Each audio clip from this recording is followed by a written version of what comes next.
Sebastián Aguirre.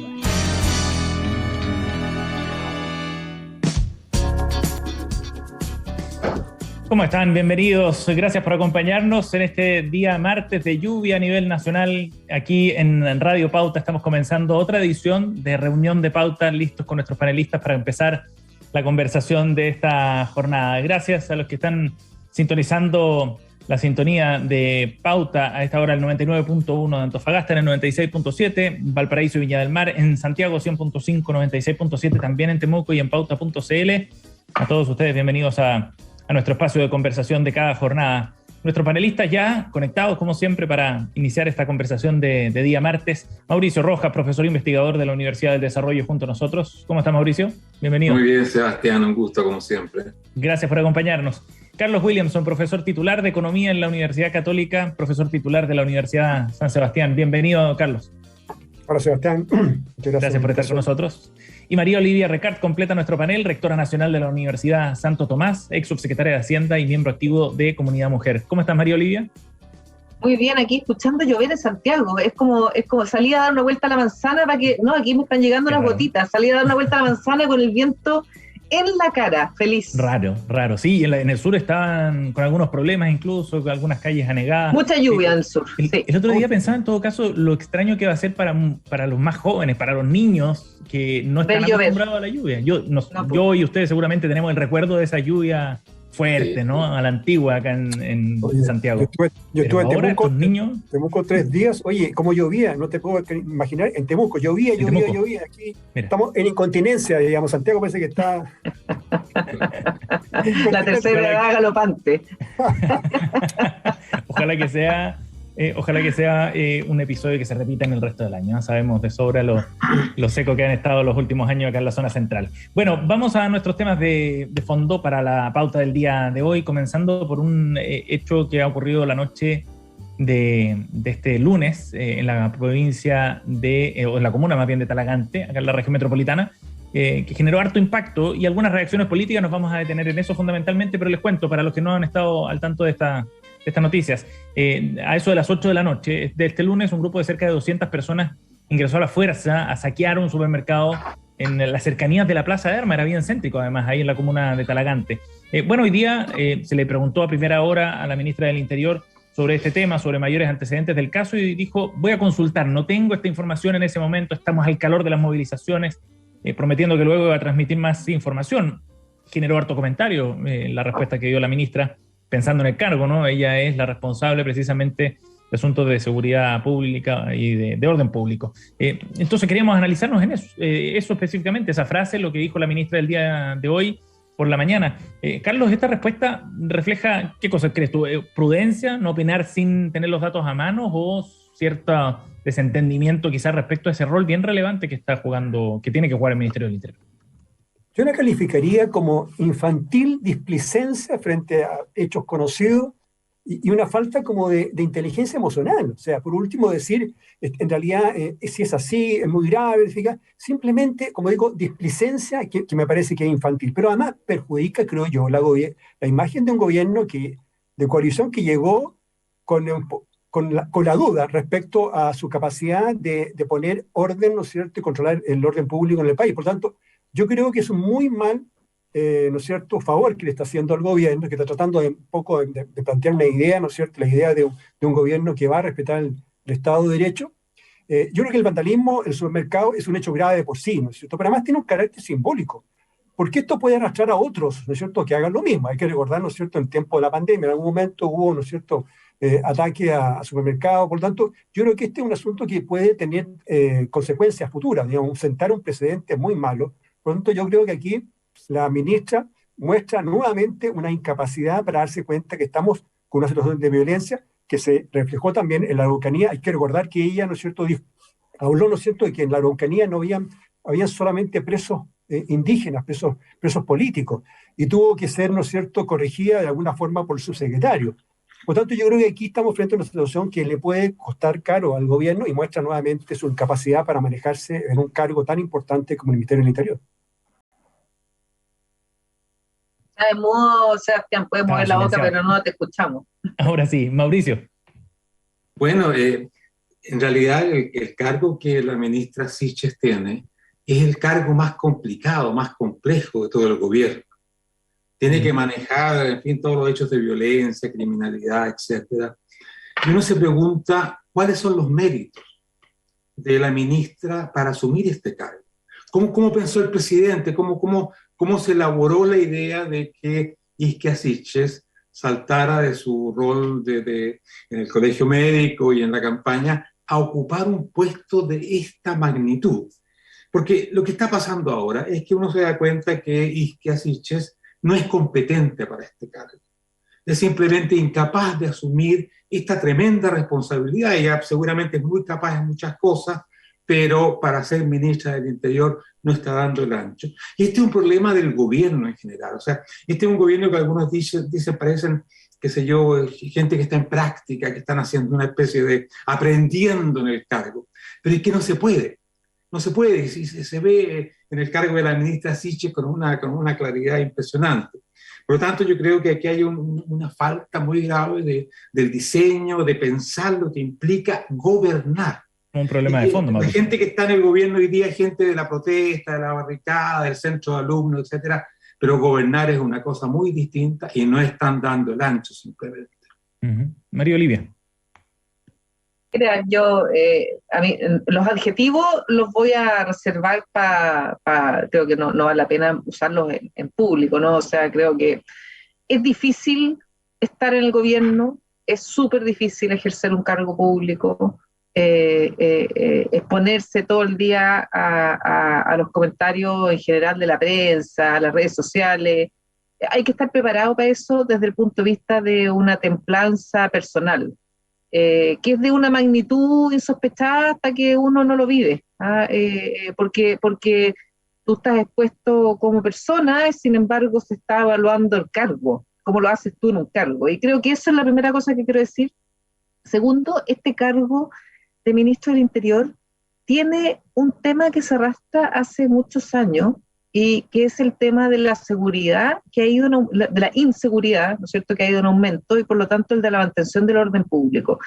Y aquí hay que tener convicciones porque, como muy bien dice Carlos, cuando a ti te dicen, mira, asaltaron una turba a un supermercado, tú puedes decir, mira, no tengo idea, voy a averiguar, que dice, chuta, si no sabe la ministra del Interior y es un tremendo hecho, ¿dónde estamos? O la segunda es decir, si eso es efectivo que ocurrió, yo lo condeno firmemente y voy a recabar más antecedentes. Y creo que en esa frase, en esa respuesta que requiere una densidad política y una convicción ideológica de qué es lo que vas a hacer tú con la seguridad del país, ahí es donde falló la ministra del Interior.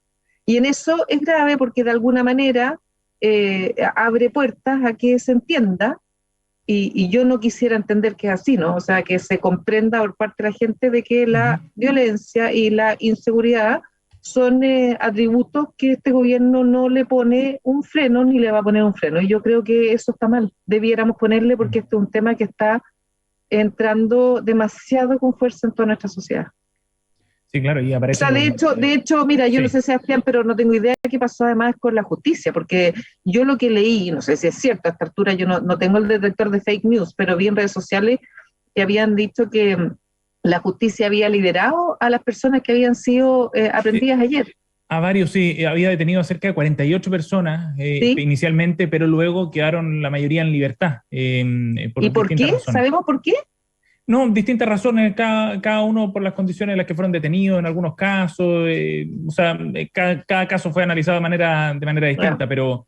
Pero claro, el mismo alcalde de Talagante después manifestaba su sorpresa por esto, ¿no? Por el hecho de que fueran detenidos eso también te genera flagrantes. Eso también te genera desazón. Entonces, si nadie se para, si la justicia no se para, si la política no se para a ponerle un freno a una violencia que es además... Yo leía en Carabineros que decían, mira, estos son pequeñas bandas que se organizan y calientan los caldos y se suma la gente que está ahí. Entonces son 20 personas y se suman 50 extras que andan dando vueltas y que son personas de baja calidad moral, ¿no es cierto? Porque para sumarte un robo. Mira, según el último reporte, 7 detenidos solamente pasaron a control de detención. Del total que son personas probablemente con antecedentes, ¿no? Pero personas con antecedentes, personas que habían robado antes. Claro, y el resto quedó lo más probable, solo apercibido ante una norma. Claro, lo más probable es que la señora o el caballero que estaban pasando por ahí, que deciden que está bien llevarse una tele de 32 pulgadas, ¿no es cierto?, o un electrodoméstico, como no lo han hecho nunca antes, quedan libres. Esas son malas señales. Esas son malas señales, porque la permisividad en esto abre la puerta para una cosa masiva, y eso es terrible. Bien, vamos a ver qué es lo que ocurre con esas personas. Carlos, ¿querías agregar algo para eso? No, sí, a mí lo que me preocupa de la ministra, ¿no es cierto? Porque esto es una reiteración de situaciones, porque no es la primera vez, ¿no es cierto? Ella tiene una visión frente a la violencia donde aparentemente como que justifica situaciones que pueden presentarse, ya sea porque estamos hablando de presos políticos, o ya sea porque tal vez alguien puede decir, o ella misma puede decir interiormente, aquí se justifica porque hay un asunto de injusticia, digamos, gente que tiene hambre. Es que si eso lo dice la ministra del Interior, yo creo que estamos con problemas. O sea, entonces yo creo que aquí esto puede ser algo que no va a cambiar, porque ella es así. Vamos a ver qué es lo que hace el gobierno sobre esta materia, cuáles son los pasos que da también, los mensajes que pueda dar desde el punto de vista político después de este tema que quedó dando vuelta, ¿no? La respuesta de la ministra Isquia Siches ante lo ocurrido ahí en Talagante. Estamos junto a Carlos Williamson, María Olivia Recart, Mauricio Rojas, nuestro panel de los martes aquí en Reunión de Pauta. Momento de pasar a nuestro siguiente tema para hablar en esta parte de nuestro primer bloque respecto a un tema que ha dado mucho que hablar de la convención. Hablamos del concepto de plurinacionalidad. Ha sido tema de discusión en las últimas semanas también, ahora que estamos entrando ya a esta recta final del proceso. Y en este sentido ha habido distintas interpretaciones sobre el tema. Patricio Fernández hace algunos días decía que él tampoco tenía tan claro qué era este concepto de plurinacionalidad, decía que era un proceso que estaba en construcción, pero Elisa Loncón, la ex presidenta de la convención, en entrevista con Pauta, explicaba cuáles eran los alcances que tenía este concepto. En el caso nuestro, dice, son naciones que estamos en un mismo Estado, transformando el Estado, y el Estado es plurinacional. No se trata de armar otro Estado, sino uno que incorpora a diversas naciones. Es lo que explicaba Loncón en esta conversación. Para un concepto que, como decíamos, ha generado harta confusión, no todos lo han explicado de la misma forma, y parece ser también un tema que a la gente le hace algo de ruido por ahora, ¿no? La convencional mapuche, en todo caso, decía en la conversación aquí en Pauta que había una campaña racista de parte de la derecha que ha ido atemorizando a las fuerzas progresistas. Era su conclusión después del trabajo que se ha hecho hasta ahora en esta instancia. Bueno, el tema que queremos conversar a partir de ahora junto a nuestros panelistas para entender primero qué es lo que significa este concepto. María Olivia, ¿tú qué logras captar tú de este concepto de plurinacionalidad? ¿Cómo lo entiendes tú en la forma en que se ha debatido hasta ahora en la convención? Yo estoy como el Pato Fernández, me declaro como en reflexión profunda porque yo empecé, y voy a ser súper ingenua en esto, pero yo empecé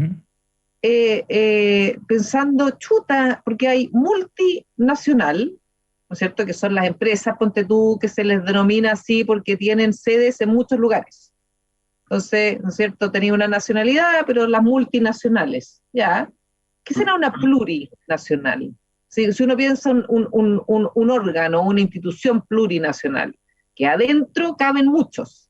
Y dije, mira, es una buena idea, porque adentro de Chile cabemos muchos. Y es una buena idea. Pero a medida que uno va entendiendo, porque aquí en estas buenas ideas están los que quieren más y los que piensan, los que quieren menos, ¿no? Los que dicen, yo me contento con el incluir el concepto porque semánticamente es inclusivo. Hay otra gente que dice, ok, partamos de eso, pero vámonos hacia un mundo donde lo plurinacional tiene expresión en sistemas de justicia, en sistemas políticos, de participación, en consideraciones que tienen que ver con eliminar asimetría, y por lo tanto cada pluri es algo que tiene que ser considerado. Y ahí es donde uno empieza a perderse. Yo me pierdo, y debo ser súper honesta. Yo no sé si para mí lo plurinacional hoy día, en su concepto, descalifica a la Constitución. Yo creo que es una buena idea, pero la descalifica quizás en las implicancias de los maximalistas.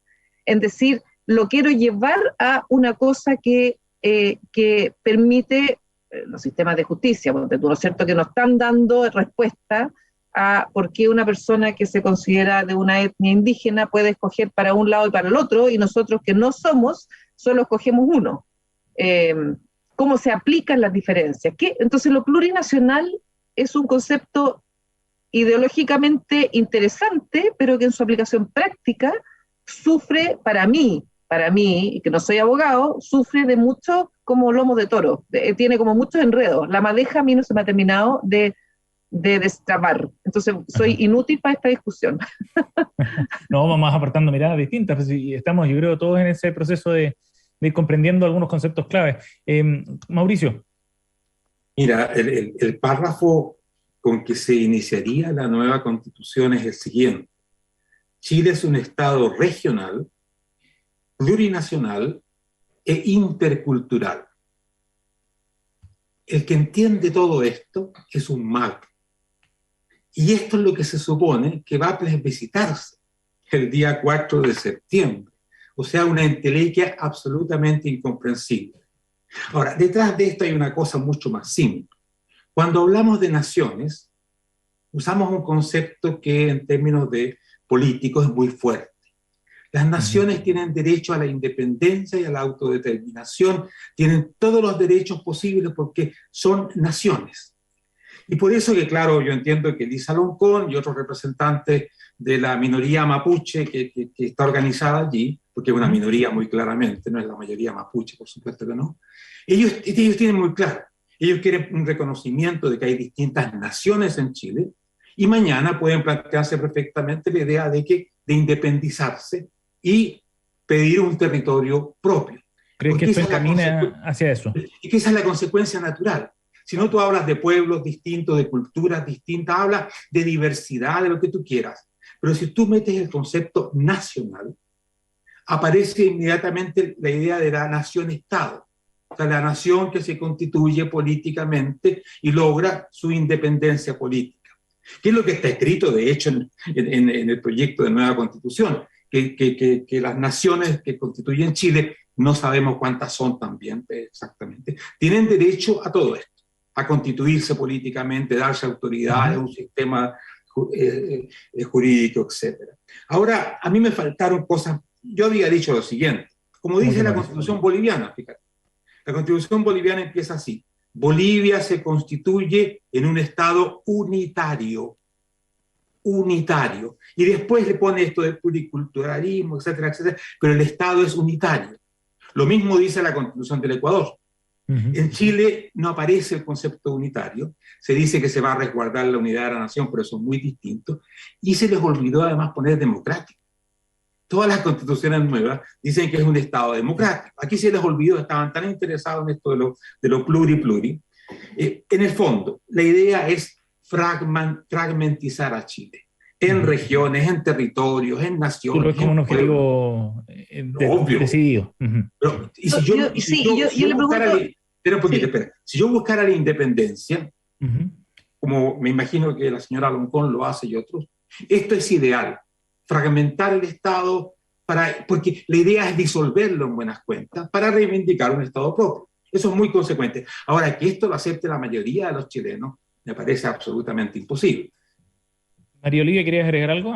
Que quería agregar que la alternativa a lo plurinacional es lo multicultural, y que me parece más pertinente lo multi en lo que dice Mauricio, ¿no? Es decir, esto contempla, y tú puedes decir, somos multiculturales, y hace un reconocimiento, ¿no es cierto?, a las diferentes culturas que conviven en la misma nación. Entonces, yo creo que eso es lo que uno tiene que contrarrestar, es una alternativa frente a qué otra, y yo creo que la otra es lo multicultural. Además, perdón, una cosa, el Chile es una nación, un pueblo fundamentalmente mestizo. Esa es nuestra identidad de fondo. Los puros son relativamente pocos aquí. Por lo tanto, esta idea de dividirnos en naciones y culturas distintas, como que no estuviéramos mezclados, eso es racista. Te digo que realmente en el fondo la señora Loncón está defendiendo un proyecto racial. Mi pueblo contra los otros pueblos. Carlos. Yo creo que Mauricio ha hecho un muy buen resumen aquí. No nos engañemos. Aquí lo plurinacional lo que busca, y es un objetivo expreso, ¿ya?, es hacer trizas la idea de una nación, como un conjunto de individuos que se reúnen a través de la historia, una serie de elementos que los une, ¿ya? Es fundamentalmente ese el objetivo que se pretende, ¿no es cierto? Y terminar con un país políticamente fragmentado, con autonomía indígena y sistemas jurídicos diferentes, porque el concepto plurinacional es un concepto político, que es distinto, lo mencionaba María Olivia, ¿no es cierto? Cuando yo hablo, ¿no es cierto?, un país que es una suma de cultura, multicultural, que entre paréntesis, encuestas que se han hecho a los chilenos. Cuando le pregunta, digamos, ¿usted cree, ¿no es cierto?, que Chile debe ser un país plurinacional, o sea, distintas naciones? Dice, no, la mayoría. Cuando le hablan y que sea multicultural, sí, razonable, ¿no es cierto? Pero que eso es una falacia. Para tener distintas culturas incorporadas dentro del país, no es necesario ir a lo plurinacional. De hecho, Nueva Zelanda no declara su Estado plurinacional. Sin embargo, tiene leyes que reconocen al pueblo indígena, al pueblo maorí. En Chile, hoy día hay leyes especiales que ponen de relieve que en ciertas zonas del país nadie que no sea indígena puede comprar tierra. O sea, es perfectamente posible incorporar las culturas, incorporar, digamos, los pueblos originarios, los indígenas, ¿cierto?, dentro del concepto multicultural, respetar ciertos derechos, pero no fragmentar el país políticamente, con autonomías indígenas y sistemas jurídicos diferentes. Por lo tanto, aquí claramente tiene muy clara el propósito, ¿no es cierto?, es dividir finalmente Chile fragmentar Chile en una serie de naciones, y eso creo que es tremendamente negativo, y además el pueblo chileno no lo quiere. Carlos, ¿y tú crees que el resto de las cosas que se están decidiendo en la convención, de la institucionalidad, digamos, de la arquitectura institucional, va en esa línea también? A ver, yo creo que todo lo que está haciendo, por ejemplo, en materia, digamos, de justicia, jurisdicción indígena, ¿ya? Tiene que ser coherente justamente con el concepto plurinacional. Por eso que, como digo, en el fondo conviven los dos mundos, ¿no es cierto? Lo plurinacional, naciones distintas, ¿no es cierto?, con justicias distintas. Por eso que yo creo que hay coherencia desde ese punto de vista. Hay que recordar, digamos, que estaba leyendo otro día, digamos, que el número de artículos que son propios de la jurisdicción indígena, o del concepto de respetar, digamos, estos estados indígenas dentro del propio Estado chileno, ¿ya?, ha ido creciendo, y el número de artículos aprobados es una cifra muy significativa, y eso que todavía falta bastante tiempo. Cuando hay bastante coherencia entre lo uno y lo otro, lo plurinacional, con algunos artículos que se están aprobando en otras comisiones. María Olivia. No tengo nada más que decir. No, te preguntaba lo mismo que le había preguntado a Carlos, si es que tú crees que esta arquitectura que se está diseñando a nivel institucional es concordante con estos objetivos de independencia prácticamente que ha planteado Mauricio o Carlos. Yo no veo esa agua en las profundidades del río, pero también puedo ser ingenua. De nuevo, yo soy una persona que miro las cosas hasta el fondo y no creo que la gente sea intrínsecamente maléfica o malvada. Y yo no creo que no esté en el interés de nadie dividir para independizarse, porque no sé qué ganan. Pero bueno, es una discusión mucho más de fondo y mucho más larga. Yo no vería por qué un pueblo indígena en particular, una etnia indígena en particular, quisiera escindirse y armar su propio Estado cuando son pequeñísimos y no entiendo la racionalidad detrás, pero entiendo que Carlos y Mauricio puedan ver esto y lo encuentren como una alternativa que está detrás de la discusión más profunda. Mauricio. Yo creo que hay pequeños grupos, como lo que representa la señora Loncón y otros más extremos, por supuesto, que sí tienen un proyecto político.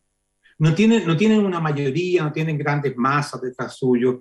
De hecho, hace poco se hizo una consulta indígena y participaron 7.000 y tantas personas. Fue realmente un fiasco completo. Pero para estos agitadores políticos es muy importante, imagínate, constituir un Estado propio, ser presidente de tu Estado, en fin, tener todo aquello que se incorpora en lo que es un Estado.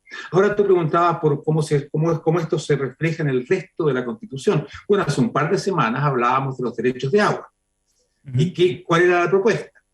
Que para los chilenos regía una serie de derechos importantes, en el consumo humano era prioritario, etc. Pero nada de eso valía para las aguas de los territorios indígenas. Quedaban absolutamente no reguladas. No se le imponía ningún derecho, respetar nada, sino que eso iban a definirlo los pueblos indígenas de acuerdo a su visión del mundo, etc. Por lo tanto, esto se está reproduciendo en todos los niveles y es bastante lógico que sea así. Ahora, la pregunta de fondo es ¿por qué estamos en esto? ¿Por qué hacemos caso a una pequeña minoría que no representa en realidad ni siquiera a su supuesto pueblo mapuche? ¿No es representativa, Mauricio? En absoluto. Mira, en Chile, en la elección de la convención, votó el 45% de las personas. Para los escaños reservados votó el 22% más o menos. Es decir, hubo un 78% de abstención, impresionante. Por lo tanto, ese llamado padrón indígena, que hace que el pueblo mapuche tenga más de 1 millón de personas, es totalmente ficticio. Piensa en la consulta indígena que se realizó hace poco, 7.000 y tantas personas. Es realmente, ¿por qué la cuestión es, ¿por qué nos compramos el griterío de esta minoría y aceptamos que estén destruyendo a Chile? Esa es la cuestión. Bueno, ahí hay un punto, Carlos, me gustaría que pudiéramos conversarlo también, con lo que plantea Elisa Loncón, precisamente, dice que acá hay una campaña racista desde la derecha. ¿Tú crees que existe un problema de ese tipo, de ese nivel, digamos, un regreso del racismo, como lo plantea ahí en esos términos? No, para nada, para nada. Yo soy muy antirracista, digamos, cualquier, ¿no es cierto?, vestigio, digamos, de racismo yo creo que tiene que ser desterrado. Pero la propia Elisa Loncón define, pero es muy preciso, define el Estado plurinacional como la transformación del Estado monocultural y unitario con un nuevo mandato que redistribuya las riquezas en igualdad de derechos sociales, políticos y de paridad. Ojo, que reconozca los derechos colectivos de las 9 naciones originarias y el pueblo afrodescendiente. ¿Qué es lo que significa eso? Esto, coherente nuevamente con el concepto plurinacional, vamos a tener, ¿no es cierto?, escaños reservados para 9 naciones. Una parte importante va a tener que ser, ¿no es cierto?, para el Congreso, en este Congreso que va a ser además unicameral, o sea, un Congreso. Por lo tanto, aquí se está labrando, ¿no es cierto?, yo diría, un esquema, ¿no es cierto?, que va a dejar de ser la democracia que tenemos hoy día, donde ¿no es cierto?, se rompe la tradición del concepto de república, ¿no es cierto?, que es sinónimo de igualdad ante la ley, apego al derecho, ausencia de privilegio, ¿no es cierto?, una persona un voto. Eso se rompe, y este concepto plurinacional es coherente con esa idea. Pero también pensemos, Mauricio hizo una pregunta y una buena pregunta: ¿por qué estamos donde estamos? Y estamos donde estamos porque en esta república y en esta democracia que ustedes tanto alaban, ha sido imposible promover e impulsar los cambios a tiempo. Una muestra de eso es que tú prendes la radio hoy día en la mañana y están todos los programas de la radio en la mañana y todo el mundo dice, hoy, pero podríamos volver a la propuesta que hizo la presidenta Bachelet de la Constitución y que la mandó, ¿no es cierto?, en las últimas 3 semanas cuando llegó, alabándolo hoy día cuando llegó el gobierno del presidente Piñera, el ministro Chadwick, lo primero que hizo es vamos a enterrarla y no la vamos a mirar más, y ahí estamos. Por eso estamos donde estamos, porque hay una falta de capacidad de diálogo en este país, hay una falta de capacidad de que las minorías no sean las que, ¿no es cierto?, llevan la batuta, y minorías no digo solo élites, sino que digo minorías en general. Estamos ahí porque tenemos un problema de la forma en que la democracia se entiende para poder producir cambios. Y llegamos a un punto donde los cambios se resisten, el tema del agua, los temas que usted ha mencionado, los temas de las reformas políticas. Entonces estamos donde estamos por eso. Fíjate que una de las cosas que desapareció del texto es el concepto de república. Chile ya no es una república. ¿Y por qué desapareció? Porque los representantes de estos grupos que quieren fragmentar a Chile no aceptan que haya algo en común, lo que significa república. Si tenemos naciones distintas, tienen intereses distintos, visiones del mundo distintas, no hay res pública y el concepto desapareció. Es realmente impresionante la cantidad de cosas que se están aceptando. Ahora, María Olivia, a nosotros no nos encanta la república como ha sido. Yo tengo montones de críticas y cosas que debían mejorarse, pero este no es el camino. O sea, pasar de un estado donde tú dices grandes problemas no se enfrentaron a tiempo, a la autodestrucción de Chile, aceptar este tipo de extremismo de minorías que no significan nada realmente, no es la solución, por supuesto, y va a producir una especie de resaca. Va a venir una resaca chilena. ¿De qué, Mauricio? Una resaca. Resaca, sí. Porque cuando tú tocas demasiado este tipo de fibras, la república, la nación, la unidad del país, terminas provocando una reacción. Y esa reacción puede ser mucho más violenta y dura que lo que había antes incluso. Lo vemos en el tema de la inmigración, ¿no? Cómo al final termina provocándose una reacción donde la gente sale a las calles y con el uso de la violencia. Así que hay que tener cuidado con estas cosas. Bien, estamos aquí en reunión de pauta junto a Mauricio Rojas, Carlos Williamson y María Olivia Recart. Para quienes quieran revisar detalles de la conversación de Elisa Loncón, que dio origen también a la pauta que armamos para el día de hoy, bueno, en nuestro sitio web en pauta.cl pueden revisar el detalle. Nos vamos a hacer una pausa. Antes de eso, quiero invitarlos a que de lunes a viernes, desde las 8 de la mañana, conozcan 4 miradas globales que buscan interpretar los temas más relevantes del debate en Chile y el mundo. Escucha Marcando Pauta. Nos vamos al corte y volvemos. Teatro Municipal de Las Condes presenta El violinista en el tejado. El musical, ganador de 10 premios Tonys, incluido Mejor Musical. Alegría, familia, risas y por sobre todo, tradición. Con Daniel Muñoz, Sara Pantoja, Francisco Daño Beitía, José Antonio Raffo, junto a un gran elenco. Venta de entradas a través de www.tmlascondes.cl y en las boleterías del teatro. El violinista en el tejado, el musical, desde el 21 de abril. Produce Darshan Teatro. Invita. Pauta. ¿Sabías que estamos transformando Clínica Red Salud Vitacura en una de las clínicas más avanzadas del país? Mejoramos nuestra urgencia haciéndola más moderna y cómoda. Aumentamos consultas y especialidades para atenderte mejor. Nos equipamos con el resonador con inteligencia artificial más moderno de Chile y mucho más. Descubre lo que hace a Clínica Red Salud Vitacura una de las más avanzadas del país en Avenida Tabancura 1185 Vitacura y reserva tu hora en redsalud.cl. Red Salud. Mejor salud para Chile.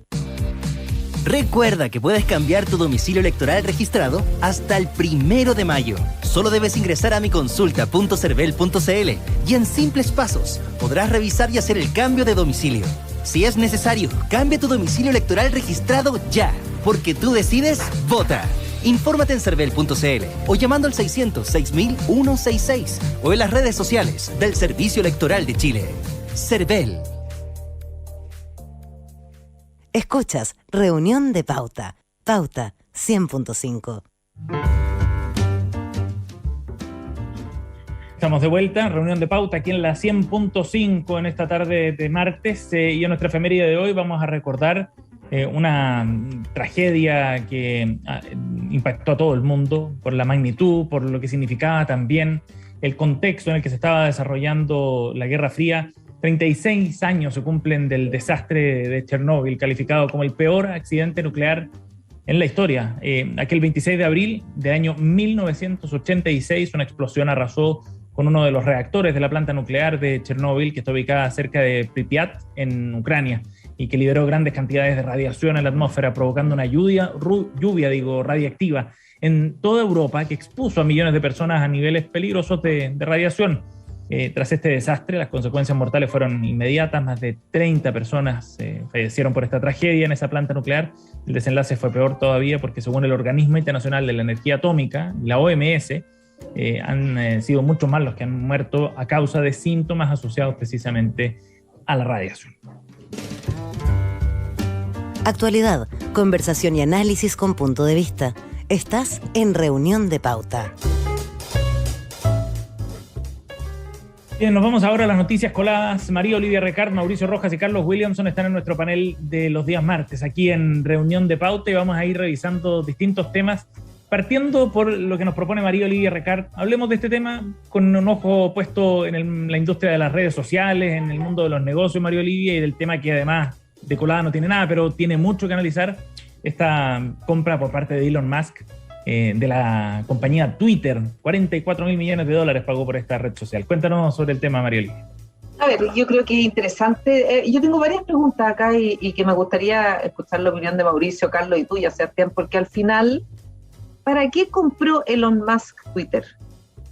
¿Por qué Elon Musk, que además tiene que desembolsar 21 billones de su patrimonio personal y se va a endeudar con varias instituciones con las que ya tiene armado, ¿no es cierto?, por el resto, que son 23 mil millones de dólares. Es decir, esto no es una operación así nomás. Y además, no es sencilla. Además, él la va a deslistar. Entonces, lo que él va a hacer es deslistar la compañía, convertir esta compañía en una empresa privada que no está listada en la bolsa, le va a comprar todas las acciones a los accionistas actuales. A la pasada, ¿no es cierto?, en esta operación, Elon Musk tiene una especie de fiebre juvenil por Twitter, tuitea como loco, A la pasada, además, se rió de Bill Gates, de que Bill Gates tenía unas miserables acciones en Tesla. Después se rió un poco de, ¿no es cierto?, de la facha de Bill Gates, de lo nerd, de lo mal vestido, de lo feo que era, miles de cosas. Y despotricó en redes sociales, por Twitter, en distintas cosas. Entonces, la primera pregunta que yo tengo es ¿para qué? Y la segunda es, él defiende, ¿no es cierto?, con un énfasis y muy libertario, un énfasis muy libertario en su radicalismo, que la libertad de expresión hoy día está siendo coartada por Twitter. Y la pregunta mía, está siendo coartada porque en el fondo no se permiten todas las conversiones, los fake news o las de armas o qué sé yo, pero hoy día la pregunta es ¿qué es lo que es la libertad de expresión? ¿Qué es lo que significa de verdad libertad de expresión? Libertad de expresión es el zoológico donde toda la gente puede decir todo lo que quiera en todo el mundo, porque en todo el mundo está permitido lo mismo. Libertad de expresión hoy día la tenemos de verdad, existe. Cuando tú googleas algo en redes sociales y Google escoge por ti qué es lo que te muestra primero, qué es lo que te muestra segundo. ¿Qué es lo que es la libertad de expresión? ¿Qué está buscando de verdad Elon Musk? Ya la pregunta dando vueltas. Mauricio, Carlos. Bueno, ese es un misterio. La verdad que yo he estado leyendo distintos comentarios, etcétera, en distintos países, y nadie sabe en realidad qué es lo que está buscando Elon Musk. Él habla de libertad de expresión, lo dijo muy bien María Olivia, nadie sabe muy bien qué significa esto. Todos entienden que Twitter se autodestruiría si realmente aplicamos una libertad total de expresión. O sea, se llenaría de pornografía, de venta de productos, en fin, cualquier cosa. Por lo tanto, una censura va a tener que seguir existiendo. Yo creo que Elon Musk puede creer simplemente que es un buen negocio, que lo vende a través de una serie de conceptos ideológicos. Después de todo, es un hombre que es el más rico de la tierra, sabe cómo hacer dinero. Me imagino que no está lanzando 44.000 millones de dólares al vacío en ese sentido. Pero de todas maneras, en el fondo hay una pregunta interesante, o sea, el poder de una persona. El poder de una persona muy rica en este caso para controlar un canal vital de comunicación. Yo creo que ese es un tema que merece la pena ser discutido. Yo no tengo clara la opinión sobre eso, pero creo que no deja de ser problemático. Para agregarle, no solo para manejar un canal de comunicación como Twitter, sino que además manejar los viajes a la Luna y manejar, ¿no es cierto?, las compras de litio para los autos eléctricos. Entonces tú dices, el riesgo hoy día cuando ustedes hablan de la Constitución y de la probabilidad de que tengamos, ¿no es cierto?, un autócrata surgir o un populista y que, o sea, vamos a tener el reinado de Elon Musk en algún minuto, vamos a estar todos subyugados a un ¿no es cierto?, un tirano mundial, quizás, no sé. O sea, aquí los riesgos son enormes. Sí, se empiezan a concentrar en pocas manos muchas herramientas y negocios muy poderosos. Carlos. Bueno, yo creo que este es un tema muy de fondo, un poco lo que plantea en términos así catastróficos, ¿no es cierto, Mauricio? El mundo, ¿no es cierto?, en manos de Elon Musk. Es un tema más de fondo porque al final tiene que ver un poco con una pregunta fundamental, una pregunta casi filosófica, digamos, ¿cuáles son los límites de la libertad? Porque Elon Musk dice, digamos, él dice, digamos, que quiere tener libertad de opinión, que cree en la libertad de opinión, por lo tanto hay que eliminar estos frenos que ha tenido Twitter, ¿no es cierto? En fin, él está buscando además, ¿no es cierto?, un tema económico. Yo creo que lo que lo mueve, ¿no es cierto?, lo que lo motiva, ¿no es cierto?, el tema económico. Pero yendo un poco más allá, ¿no es cierto?, porque María Olivia nos hacía llegar otro texto, me parece, donde aparecía una opinión de Obama, entonces, respecto a las consecuencias que está teniendo esto que algunos califican como en esta era del infoentretenimiento, que en el fondo conduce finalmente a una caída, ¿no es cierto?, de lo que es el juicio humano, que digamos, la capacidad de discernir, de poder opinar. Y la democracia se convierte finalmente en una especie de telecracia. La influencia que tienen los medios hoy día, por ejemplo, para torcerla, ¿no es cierto?, influir en el electorado es enorme. Por tanto, estamos llegando a un momento, ¿no es cierto?, donde hay una amenaza, a mi juicio, inequívoca, que hace al público, a la gente, ¿no es cierto?, inmadura, o sea, no es capaz de tener un juicio crítico sobre lo que está viviendo. Sí. Y eso toca una base social muy importante en la democracia, digamos, la democracia en términos de capacidad, de poder discernir, de poder opinar, ¿no es cierto? Por lo tanto, estamos en una situación compleja, e insisto, yo que tiene que ver un poco con los límites, digamos, de la libertad, donde todo es posible, digamos, lo que estamos viviendo en las redes sociales. Yo creo que es una situación muy compleja hacia el futuro, y no sabemos finalmente en qué va a terminar todo esto. Un comentario más. Mauricio. Yo creo que el problema esencial es la concentración del poder. Cuando el poder económico se transforma en poder comunicacional, político, etc. Jefferson decía que la concentración del poder es equivalente a la tiranía. Eso es lo que él, digamos, tenía, esa es la idea de la tiranía. Yo creo que ahí tenemos que pensar en eso. La concentración del poder hay que atacarla de alguna manera. No es ninguna cosa baladí o simple, y creo que además la gente que tiene tal fortuna como Elon Musk debe saber autolimitarse, porque están provocando una reacción. O sea, si él sigue con esta idea de monopolizar medios de comunicación o lo que sea, o mañana ser candidato a presidente, vamos a tener un problema bastante serio, que finalmente va a decir, no se puede permitir que haya gente tan rica. En la portada de hoy día de la revista Time es bien reveladora sobre el perfil que se va generando de Elon Musk, ¿no? Aparece, ustedes saben que la red social de Twitter tiene un pajarito azul, ¿no? Como símbolo. Bueno, aparece en la portada ahí Elon Musk con esta jaula, con varios pajaritos de Twitter adentro, ¿no? Y el título de la portada es que todo lo que se entiende erróneamente respecto a Elon Musk. Y van abordando ahí los alcances que puede tener esta compra, que no aparece como solamente la compra de una red social, como algo tan inocente. Interesante tema en todo caso. Tan increíble pensar que cuando las redes sociales nacieron se prometía una cosa totalmente distinta a lo que ha ido pasando. O sea, como que esto democratiza y equilibra y elimina asimetría. Y da más oportunidades, claro. Claro, y en el fondo todavía no, y con esta movida probablemente menos. La noticia colada de María Olivia Recart para el día de hoy. Interesante análisis. Vamos a otro tema para abordar una discusión que se está dando en la Convención Constitucional sobre derechos de autor. Es un tema bien relevante y Mauricio Rojas nos invita a hablar en particular de lo que ha planteado el fundador de Quilapayún, ni más ni menos, Eduardo Carrasco, que criticó la iniciativa. Dijo, si esto sigue adelante, comillas, nos empujarán a todos los artistas nacionales que nos hemos jugado por la nueva Constitución a la deriva del rechazo. Cierre de comillas. Mauricio. Es bien interesante tanto la discusión como la reacción, porque habitualmente este tipo de grupos, de sectores, de artistas, están dispuestos y muy contentos de que se expropie una gran cantidad de cosas. Pero cuando llegó al turno de su propiedad, viene una reacción muy fuerte. Y esto me recuerda a un cuento que se contaba sobre un comisario comunista que visita a unos campesinos y les empieza a explicar que han estatizado las fábricas, los caminos, esto, y los campesinos aplaudían y aplaudían.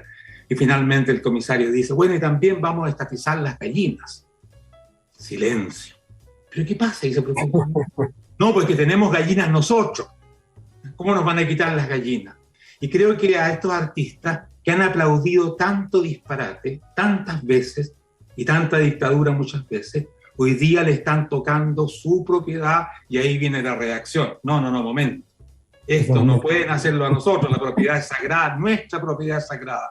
Creo que bueno que despierten, bueno estaría que fueran parte del rechazo también, porque tienen que entender de que lo que está en juego es toda propiedad, no solamente la de ellos.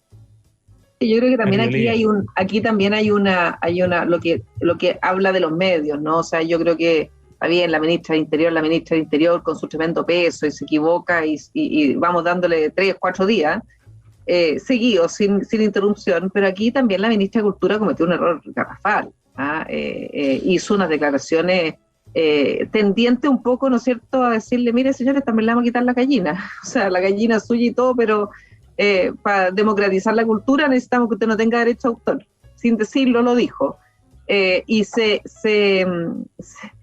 disculpó después, una disculpa que fue mediocre. O sea, en el fondo yo creo que aquí hay una discusión profunda y hay concepciones distintas sobre cómo tú vives siendo artista. Yo creo que los artistas tienen todo el derecho Y es parte de ser artista de poder vivir con respecto a la protección de aquello que han creado.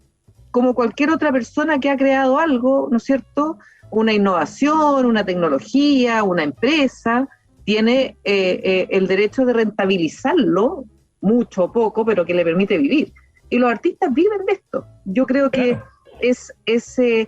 quería decir eso primero. Lo segundo es la desconexión un poco de alguna gente en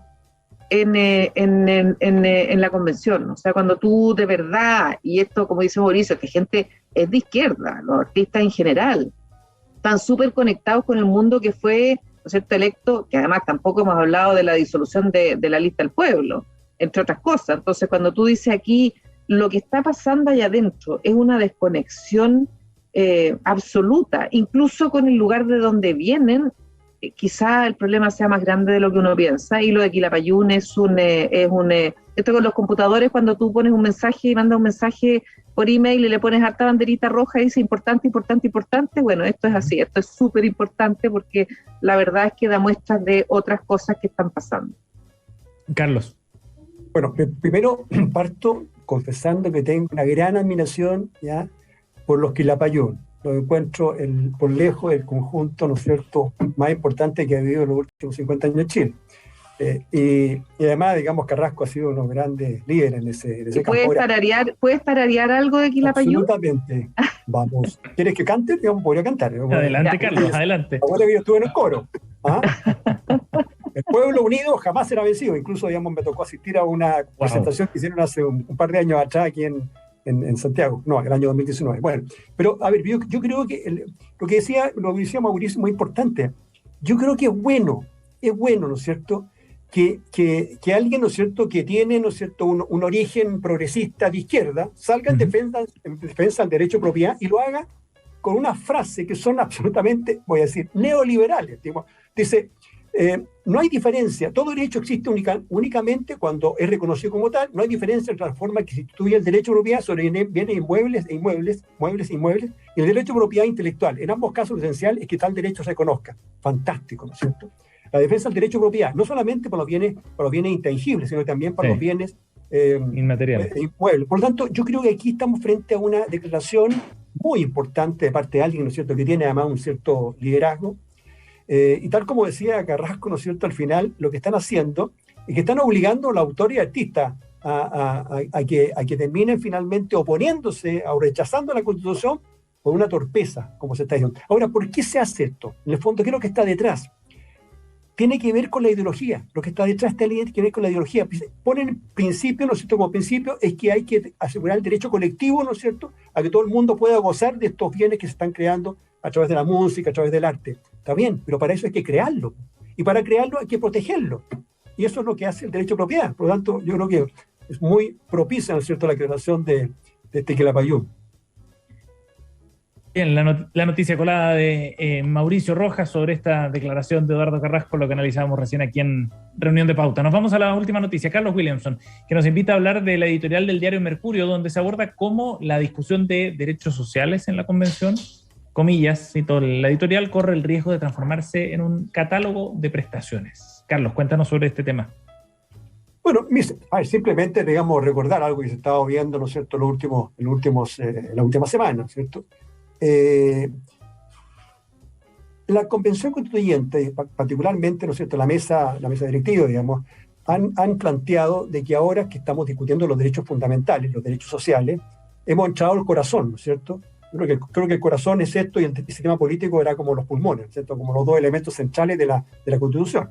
La Constitución es un cuerpo normativo que regula el poder político, pero también incluye algunos principios fundamentales. En la Constitución actual, ¿no es cierto?, la igualdad ante la ley, igualdad de oportunidades, libertad de trabajo, libertad de expresión, derechos fundamentales que son ineludibles, que están en todas las constituciones.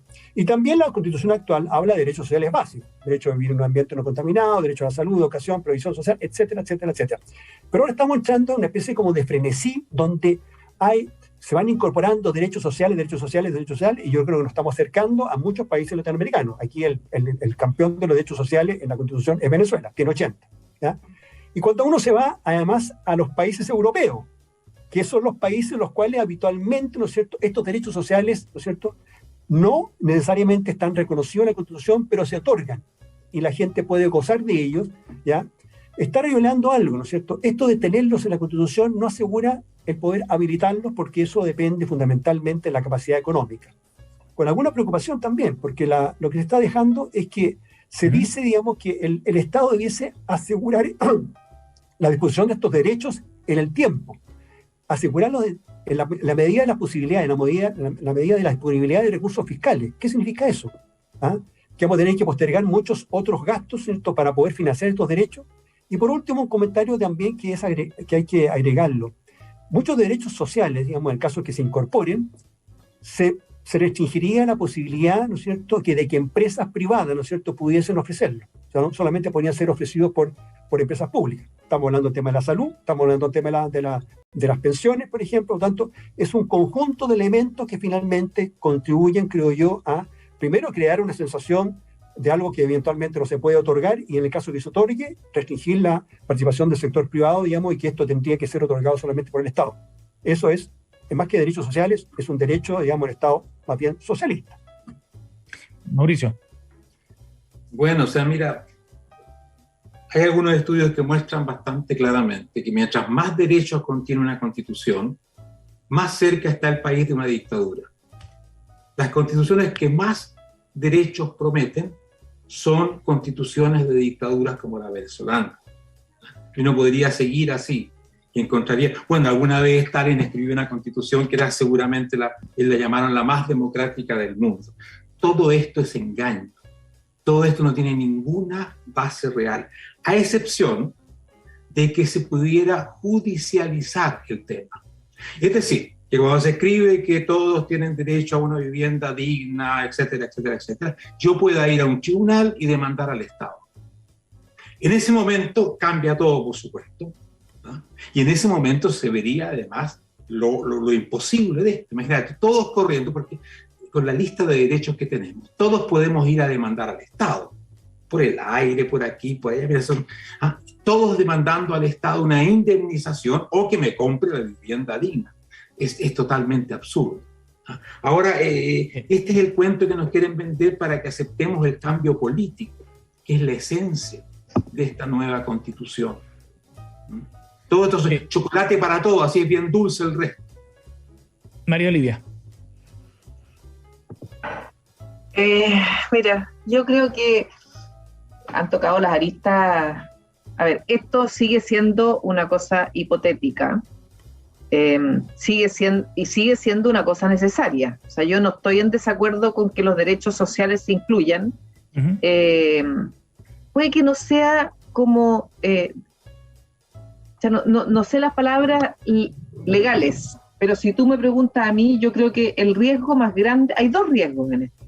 Uno, que es que porque tenga tantos derechos sean inaplicables y por lo tanto esto termina siendo una constitución que de verdad nunca se aplica, porque todo se judicializa y nada termina siendo posible porque, claro, y estamos en un mundo terrible. Y la segunda, que también no es buena, y es que no existen fondos hoy día para financiar este tipo de derechos sociales como están redactados preliminarmente hoy día, porque no hemos visto, ¿no es cierto?, el apartado final de la Constitución escrita, pero están más o menos ahí puestos.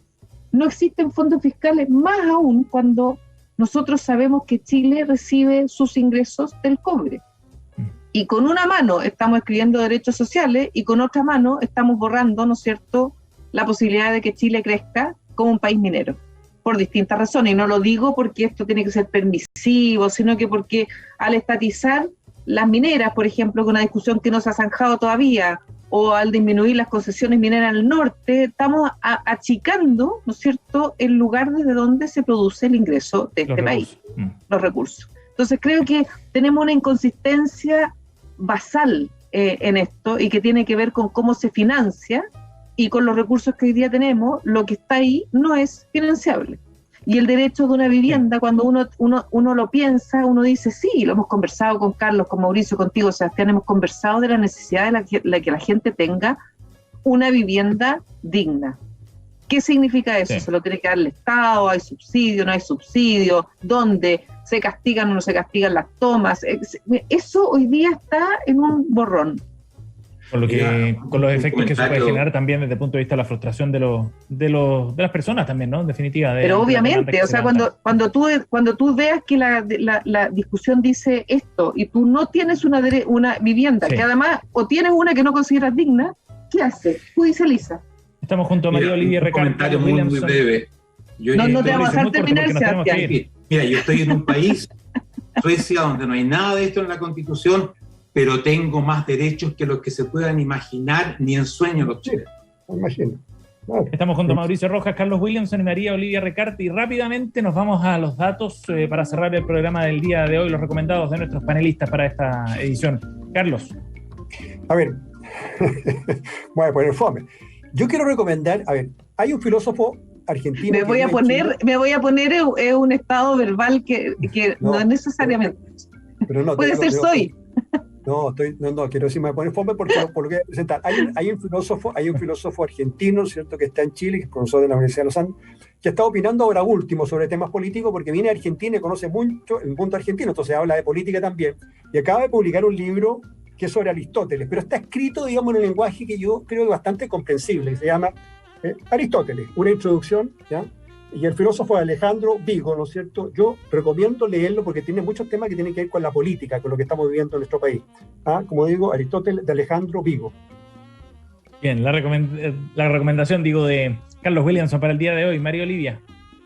No, yo quería recomendarle a la gente que mirara y que navegara por internet este fin de semana mirando la obra de Cecilia Vicuña, aprendiendo un poquito más. Ella se acaba de ganar un prestigioso premio en la Bienal de Venecia, es la primera mujer chilena que recibe este premio. Ella es una artista muy multifacética, 73 años, y que tiene instalaciones, tiene pintura, tiene poesía, hace cine corto. Vive en Nueva York hace mucho tiempo, parte de la vanguardia del arte en Chile de joven.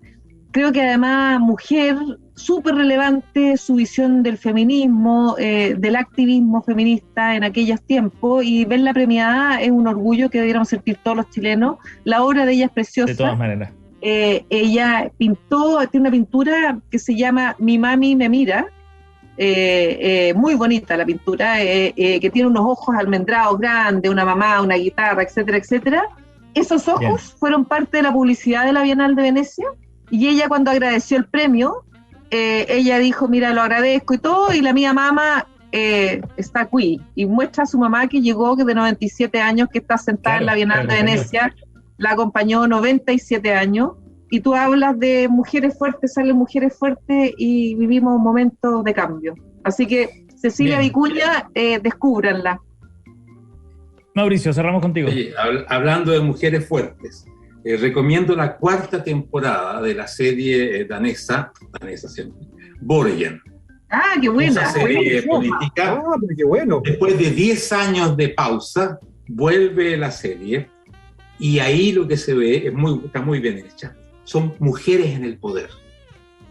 Y son unas mujeres que hacen temblar porque son despiadadas en el poder, como pocos hombres lo han sido. Lo que es interesante, muy interesante como hecho político. Buena recomendación de Mauricio Rojas.